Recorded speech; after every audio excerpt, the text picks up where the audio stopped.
Hi there, I'm John from CNCKing.com, and today we make hundreds of custom plywood boxes.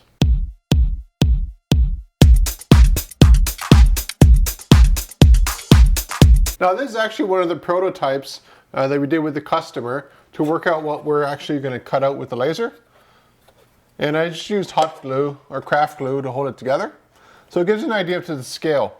Now when we do this project specifically, there are hundreds of boxes.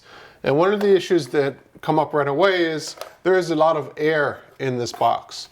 And something shipping companies love is when you ship air, because it creates a large volume without a lot of weight, and you end up paying a fortune for it. Well, luckily for us, we have a laser, and I've got years of experience making plywood projects. And in this case here, it made total sense to ship this flat packed. So instead of having something that fills up this kind of space, you literally have something that fills up this much space. And therefore, when you ship out boxes, they're really heavy, they're incredibly compact, and they're very efficient to ship out.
Now these boxes, there's quite a few design components on it that maybe don't come out right away. One of them is basically the whole box can be held together just using these cross members on both sides. So everything's friction fit. But of course, when you give it to the customer gives it to the final customer, they're going to be making them out themselves and gluing them together. Now with something like this is 1/8 plywood, 3 millimeters. So it's really, really thin plywood. But it's birch plywood, and it's the top quality birch plywood you can get, which means that it has a very clean surface on the front and a very clean surface on the back.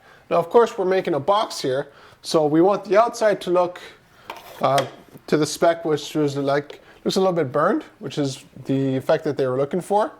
And as a result, we don't really care if the inside looks a little bit more burned, because you have to remember the laser cuts downwards. So generally here you have a lot of compressed air shooting down as it's cutting it. So the top surface is relatively clean. Of course, there are ways for me to modify that with the laser so it's a little bit more dirty, so to speak.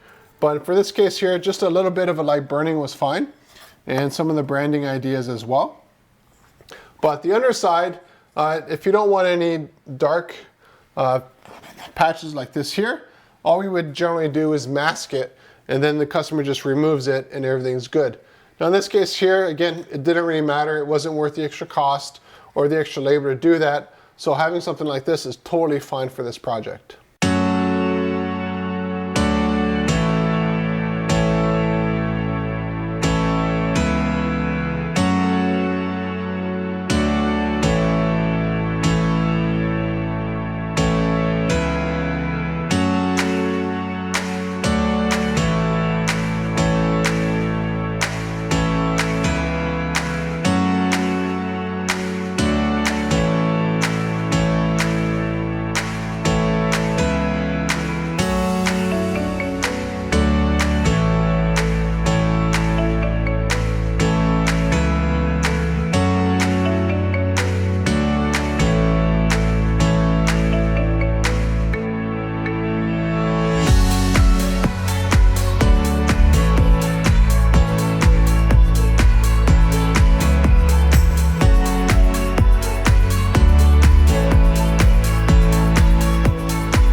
give you an idea of the scale of what is necessary to make hundreds of boxes, as I've shown you here.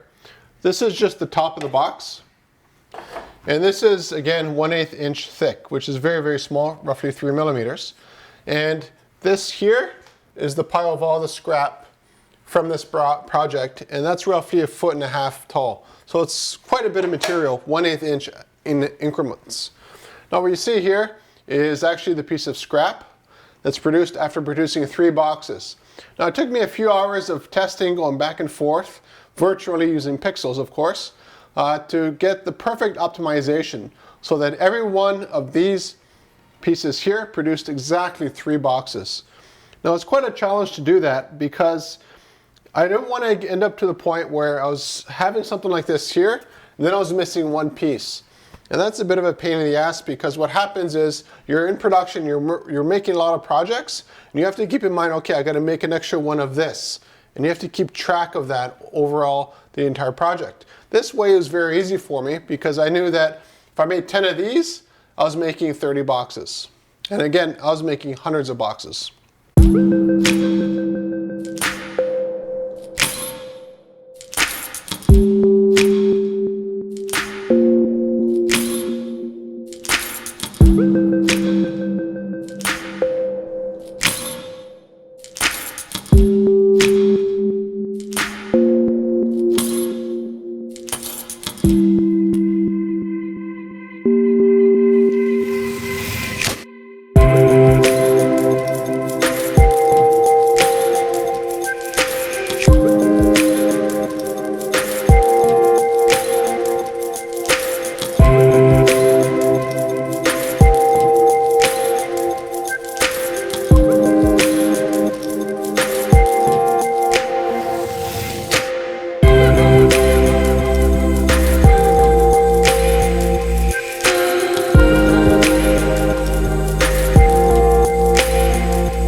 Special spot in my heart for making plywood projects like this because that's how I got started.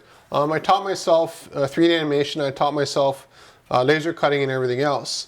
And for something like this here, it just brought back lots of memories because I designed kids' toys basically at CNCKing, which is my company, how I started doing all of this stuff.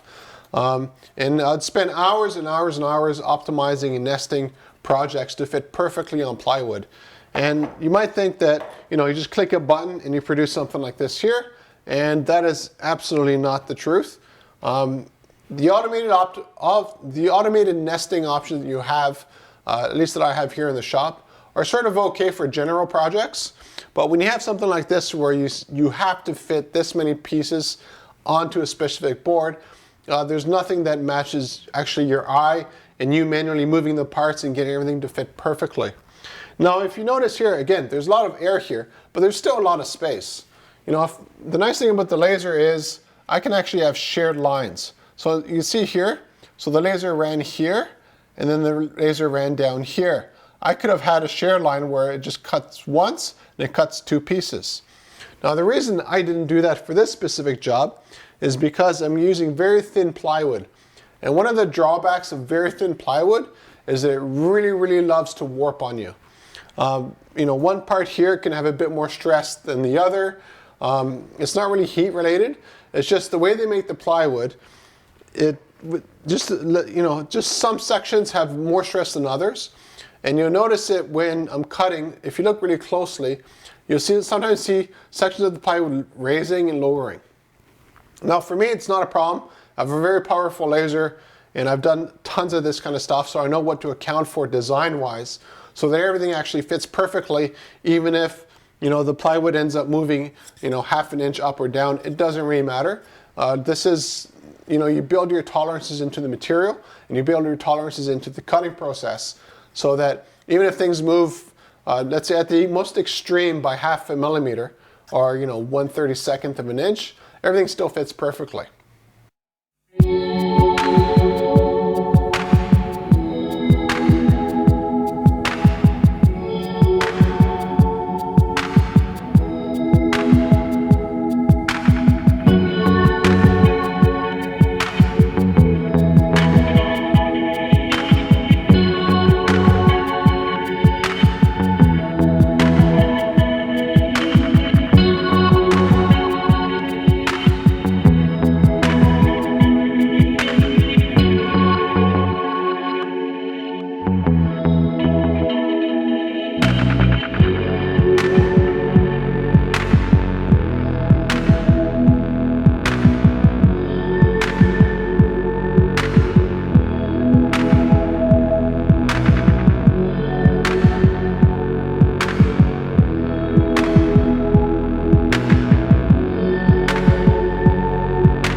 Now, one of the questions might be, why didn't I use my CNC router to produce these boxes instead of the laser? I have two routers. I could have flown through this at a fraction of the time.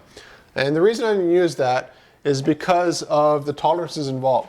So this here, you have a little bit more than a 1/8 inch space, which means that the bit you're using on the CNC router cannot exceed 1/8 of an inch. And that's totally fine. That's, you know, that's the way you produce stuff. But the issue would be all of these corners here. And there's a lot of corners into them produce a box like this, to give you an idea. And what happens is you have to end up doing dog bones or other sort of design features that actually lessen the strength of something that's 1/8 inch thick. If I was using 1/4 inch plywood or, you know, even 1/2 inch plywood or anything like that, definitely would have done this whole job in a router. But because it was 1/8 inch, I went with the slower method to produce a sharper result. Now the nice thing about the laser is the laser beam itself is maybe the thickness of a piece of hair. It's almost nothing. And that's perfect because it builds in the tolerances you need into the design. It gives you a little bit of margin to play with. While with the router, everything is dead on. And that's fine. Again, you can account for it in the design process for that kind of work. But using such thin plywood, especially with all these holes here that you see, would have just been a nightmare, because although I have a vacuum system and I could sort of suck the sheet down, the more holes you have, the more it wants to raise. And again, this is very thin plywood, and thin plywood just loves to just buckle upwards while you're doing work, especially when you have something pushing and pulling through the material. The other reason for that is the engraving. So with the laser, I'm able to engrave stuff first and then do the cutting. With the router, I can't really engrave contrast. You don't have any charcoal produced, at least if you're doing routering properly. So basically all of this would have been a secondary process of cutting these parts out and then using a mask, I would have had to paint it in. And again, that's extra labor that you sort of put onto the back end to save a lot of time on the front end. And at the end of the day, it's just easier to produce the whole box in one shot using the laser.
So you might be wondering, are there any alternative materials we could have made these boxes in? Well, of course. You know, we could have made these out of stainless steel, but the budget would have been, you know, tremendous, and it just didn't make any sense because you can't glue stainless steel together. You have to weld it or tack weld it, and that's a whole other thing that the customer didn't want to deal with and wasn't necessary for this project here specifically.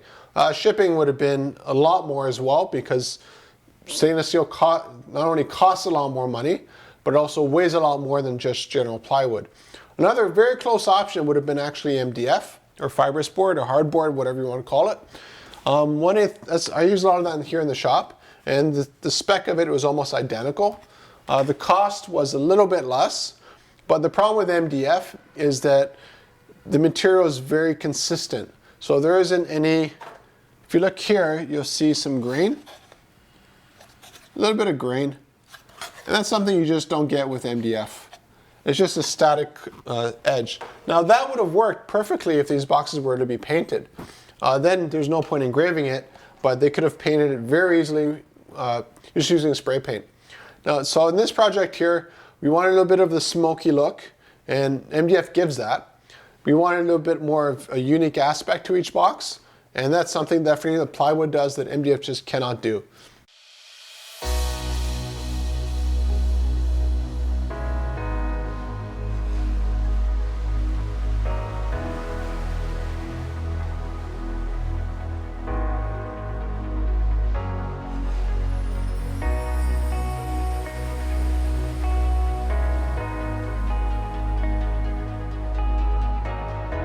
So how do you go about getting a whole bunch of boxes made by CNCKing.com? It's pretty straightforward. Just give us some rough idea of the size of the box you need, the rough budget and how many you want produced. And from there, we sort of help you with the design process. So sometimes the customer comes to us with a finished design, and then we just modify it and tweak it to fit, the working environment that we have here with the machines that we have. And other times they say, well, we have a box roughly, 10 inches cube, and we were going to put something into it that's roughly, 3 inches cube, but there's a whole bunch of them. So then from there, I could design something that works for all of that project. So if you're looking for custom plywood boxes or MDF boxes or stainless steel boxes or what have you, contact me at CNCKing.com. We'll help you with the design process. If you need us, we can cut it out and ship it right to your door.